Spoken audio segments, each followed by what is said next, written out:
Hey everybody, today we're talking underrated comedies, and arguably one of the most underrated comedies of the Gen X era is 1989's Dirty Rotten Scoundrels, which stars the amazingly talented Michael Caine and the brilliantly funny Steve Martin. However, did you know that this movie is originally intended to have two very, we'll say, different actors? One of them was none other than Mick Jagger. That's right, that Mick Jagger. And who was going to play opposite of him? Let's find out about that on the other side of the intro.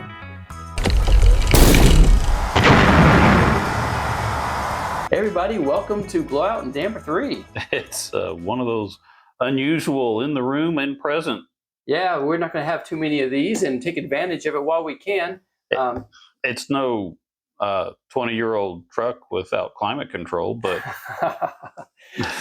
So today, we're going to try to correct some injustice here. Over the years, there have been a number of movies that are just absolute classics, but at the time they were released, either one, they were underrated, meaning they underperformed at the box office, maybe there wasn't a whole lot of hype about them, or maybe they're just cult classics or whatever, or over time they've been forgotten. Yeah. So what we're going to do is we're talk about the top underrated comedies from the 1970s and the 1980s, and we're going to try to land on which were the best of them, okay? So as we're going through this, think about where we're wrong, where we think we're right, and leave us some comments, okay? So Jeff, first of all, I got a trivia question for you. Okay, I don't have any trivia questions this time, but I might have a trivia answer. Okay, well, a trivial answer. A trivia. So here's a question. What do Steve Martin, Michael Caine, and Yoda have in common? They're all Muppets by Jim Henson. You've got part of it's kind of sort of correct, but not at all. No. Right. Right. They all somehow worked for Frank Oz. Frank Oz, the voice of Yoda, Right. Frank Oz, the master puppeteer who helped make the Muppets, was the director of one of the movies that we're talking about today, Oh. Dirty Rotten Scoundrels. He actually directed that classic. Excellent movie. Yep. And so there you go. There's your link. Cool. It's all one universe. We go all the way back to Life Day and Star Wars.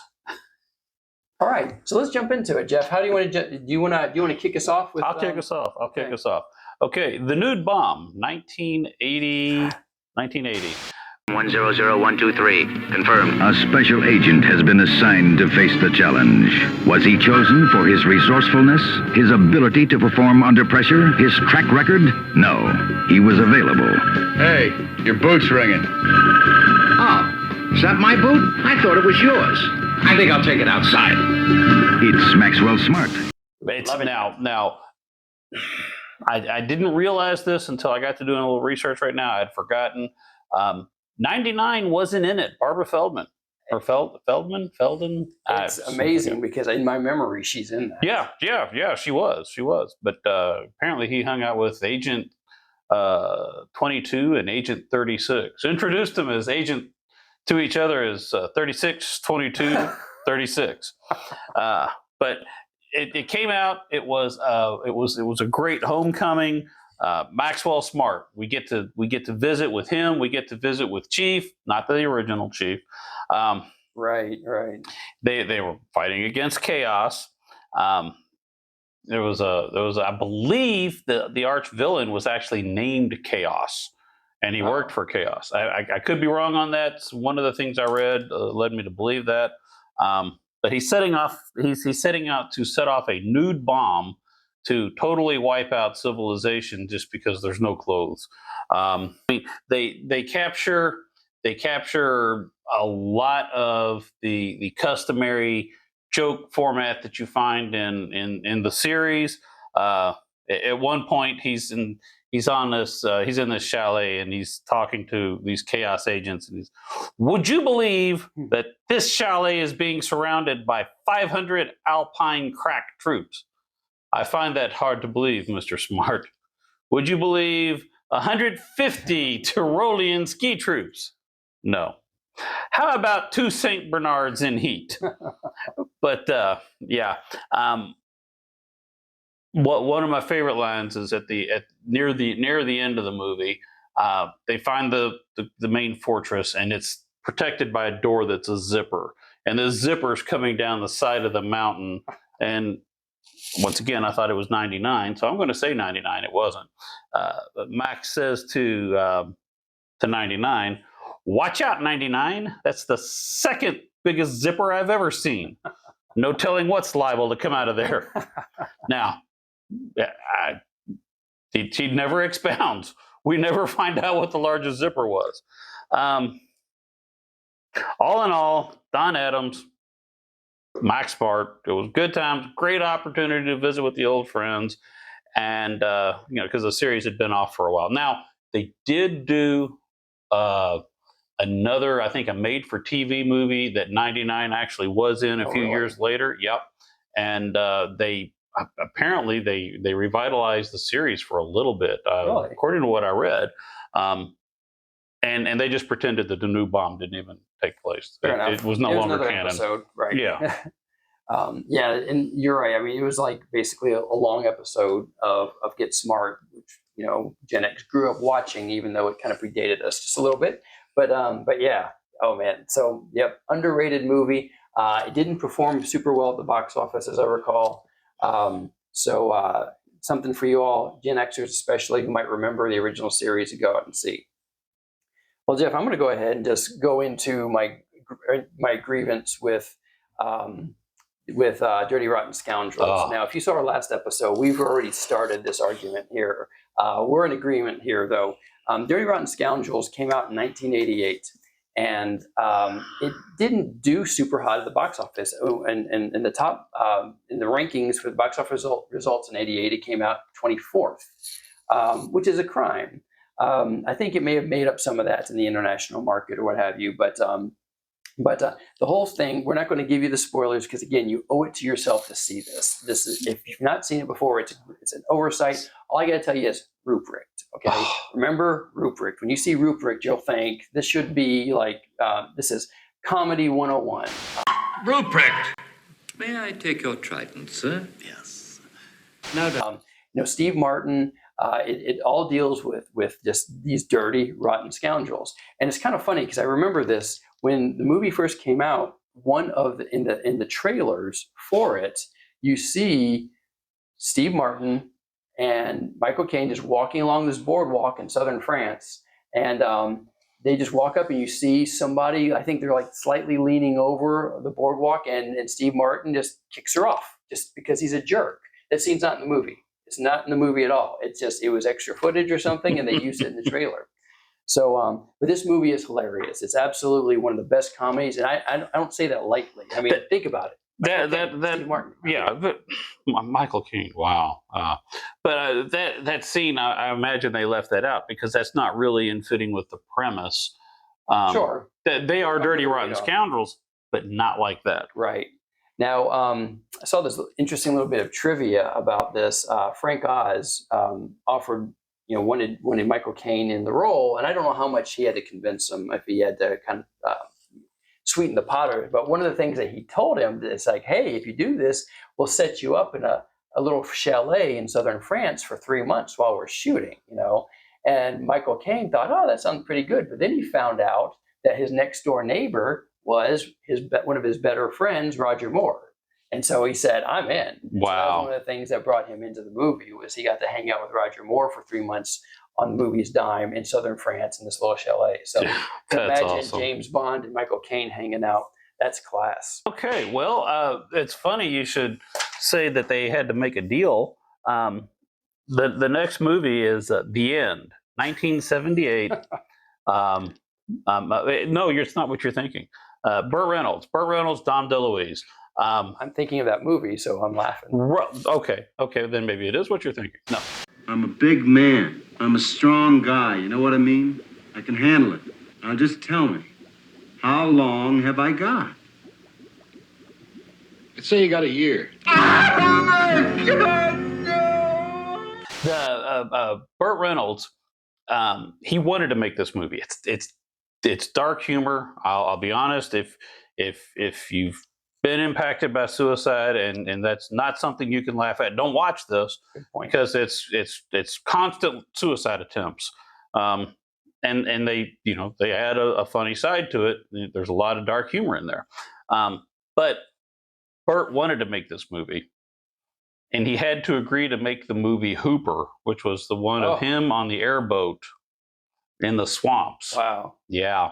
He had to agree to Hooper to be able to make this movie. But he makes this movie with Dom DeLuise. And I mean, you can see just the friendship between him and Dom DeLuise. Yeah, it shines well through, together. no matter, yeah. It's against the law, you know, to kill yourself. You're kidding. I wouldn't kid. Are you kidding? No, you Why would you kid? wouldn't. I wouldn't Suicide's kid a about serious that. thing. Those guys, they loved each other. But basically, the premise is that Sonny, this guy Sonny, was diagnosed with a blood disease. He's going to die. He has anywhere from 3 to 9 months to live, and he decides he wants to go out on his own terms. And you know, some of the things that I remember watching it at a very young age, you know, he had just taken a big handful of sleeping pills and drank a bunch of bourbon, and he reaches over and he grabs a Lay's potato chip and he eats it. He's like, man, they're right. You can't eat just one. And he's sitting there eating potato chips as he's drifting off. And then he wakes up in a mental institute. He's been he's been committed, and he meets his friend, and I forget what's his friend's name. Marlon. Yeah, he meets Marlon, Dom DeLuise, and Dom DeLuise. He's telling Dom DeLuise he's going to die, and he wanted to kill himself. And Dom DeLuise says, "That's going to be hard. Let me help you." And so Dom DeLuise goes out through the rest of the movie trying to engineer a death for Sonny. One of the things he does is he puts this is back when metal was figured heavily in everything. He puts this metal bedpan inside the bed frame, and he drops the bed down and crushes it. And then the next scene, you see Burt screaming in the bed frame that it's not working and stop. And yeah, it's the entire movie is just him trying to commit suicide until he finally wakes up and realizes that, you know, he has people that love him that he needs to spend as much time with as he can. And then he has to convince Dom DeLuise to stop trying to kill him. Yeah, and you know what? I just thought of the ending, and I'm not going to talk about it because no spoilers. not that kind of spoiler. We're talking about it. I love you, Sonny. I love you, Sonny. His deal with God is what cracks me. Oh, yeah. Okay. All right. So next on this, 1989, a young Tom Hanks, and I don't know if you recall, who played opposite to him, played in a what's the movie? Comedy horror called The Burbs. Oh, The Burbs. Okay. Yeah. Do you remember who played his wife? I don't remember The Burbs. I'm not sure I saw it. Yeah, The Burbs. His wife was Carrie Fisher. Carrie Fisher. And in this movie, so this movie, it is one of those movies that just based off of the poster, you think it just looks like it could be a silly movie or whatever, but it is shockingly well done. It is funny. It was a nice place to live. He said he thinks the Klopeks are evil incarnate. Well, you're much too smart to fall for that, aren't you, honey? But now... Carol! You wouldn't want to visit there. Ray. And the whole plot around this is Tom Hanks, his character's name is Ray Peterson, and his wife live in the suburbs, right? And they have a new neighbor move in, a new family of folks called the Klopeks. And they move, they're just down the street, and they move into the neighborhood. And a series of events happen, mysterious events happen, and they become convinced that the Klopeks are somehow serial killers. And so this tired little bored neighborhood, you know, is all of a sudden worked up about the possibility that these guys are murderers. And the whole movie. So is this like a big gossip chain going around? Some of it. Okay. Some of it. But they start investigating. So they start sneaking around and doing some things. And I can't go too far because there's a couple twists in here I really don't want to give away. But let's just say that if you let yourself enjoy the ride, that you'll find out that, oh, this is a really fun movie. Seeing Carrie Fisher, she hadn't broken out of the Star Wars thing very effectively by the end of the 80s, right? So she was still Forever? she was well, but after When Harry Met Sally, people started recognizing her, I think, as a She was in Harry she Met was in Sally? Harry Met Sally. She was the one who she was the one.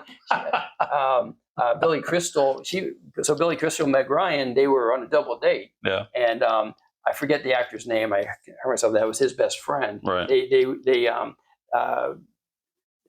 Billy Crystal was on a date with Carrie Fisher, and his friend was on a date with Meg Ryan, and they hated each other. The date was awful for each other, but then Carrie and his friend just run off and they end up getting married and stuff like that. So anyway, so it's fun seeing Carrie Fisher.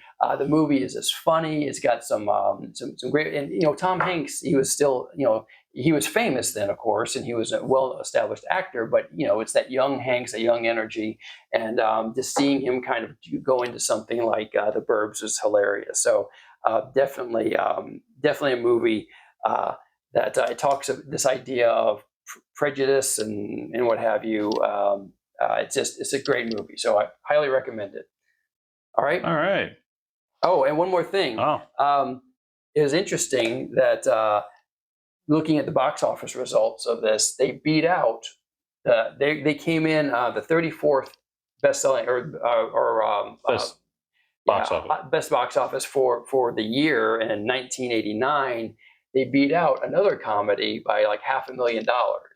Bill and Ted, Excellent Adventure. Wow. Yeah, how about that? So Bill and Ted came in 35th for that year. I don't remember how well this one did. This is my number one. Throw Mama from the Train. Who's this? This is Cousin Patty. He's going to be staying with us for a while. Isn't that nice? You don't have a Cousin Patty. You lied to me. 1987. Throw Mama from the Train. Yeah, you gotta love.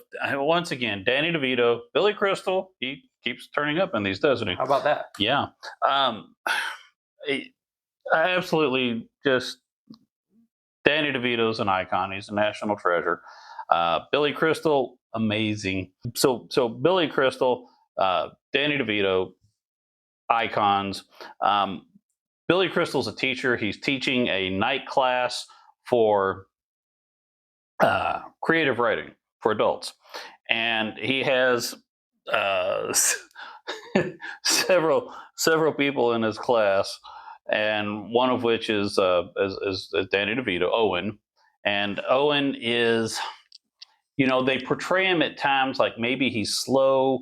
Other times, maybe he's just a very simple person. Sure. And there's nothing wrong with either situation, but you wonder at times totally his mental capacity. But this is a play off of the old Hitchcock. It's a play off the old Hitchcock crisscross strangers on a train thing.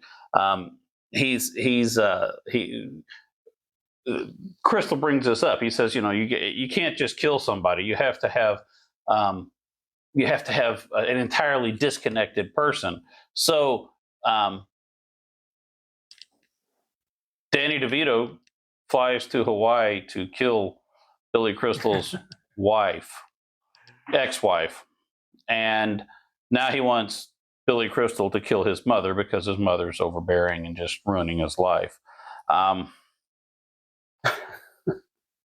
And Billy Crystal's just entirely opposed to it. He doesn't want anything to do with it. That was not why he was doing that. He was just giving an example. And so at one point, towards the end, he's on a train. The entire movie, Billy Crystal has been trying to write this book. And he keeps typing, the night was hot. No, the night was wet. No, Moist. The night was moist. The night was humid. That's hot and moist. No, and he keeps throwing it away. And he's telling Owen about this, and Mama says, "Sultry," and he's like, "What? The night was sultry." And Billy Crystal's just like broken at this point. he's had it. That pushed him over. And yeah, that put him over the edge. And she's like, "It's too sultry in here. I'm gonna go get a snack." And she gets up and walks off. And Billy's like, "I'm gonna kill her. You need anything?" And Owen's, "No, I'm good." And he gets up and he goes off to kill Mama. I'm not gonna carry it any further than that. The humor is excellent, and you can see real emotion.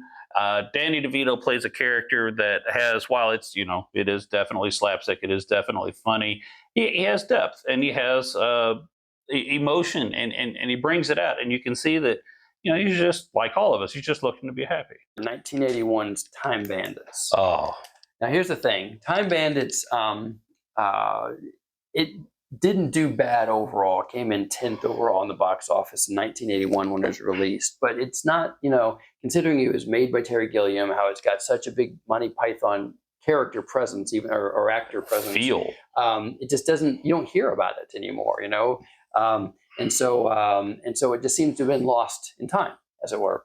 And so this was one though that if you haven't seen, you need to go back and check it out. You stick with these boys, you have a great future. You're not going to rob him. Every single penny he's got. Censure, the gods. We've made it, lads! Awful people. The whole premise of the movie is just, I think, brilliant. And actually, I was looking at some old reviews of the movie, and it was pointed out this is kind of a twisted homage to Wizard of Oz. The idea of innocent person who is kind of picked up and thrown out into the world and has to face these evil elements. Now, I think there might have been a little bit of a stretch with that, because you start talking about, well, you got little people in this movie and you got little people in Wizard of Oz. Okay, it's maybe a little bit of a stretch here, but I can see Terry Gilliam doing something like that, so I'm willing to entertain it. But the whole idea behind it are these workers for what they call the creator, the person who created the universe, and on the opposite end of the spectrum is evil. And these workers want to be rich. They're greedy, and so these are dwarves. These are dwarf actors, and they steal the map, and the map shows these faults in the creation that haven't been fixed yet that allow you to jump through time. And so they're jumping through time, stealing stuff. That's the whole idea. And you get, you got Sean Connery making an appearance in there. You got John Cleese making an appearance in there. John Cleese is Robin Hood. Robin Hood. It's that scene, the entire scene. And we showed it before in one other of our videos. We're probably going to show it again in this video. It is hilarious. Good morning. You're all robbers. Oh, the best, Mr. Hood. Jolly good. And you're a robber, are you? Jolly good. And do you enjoy robbing then? Well, it helps pay the rent, sir.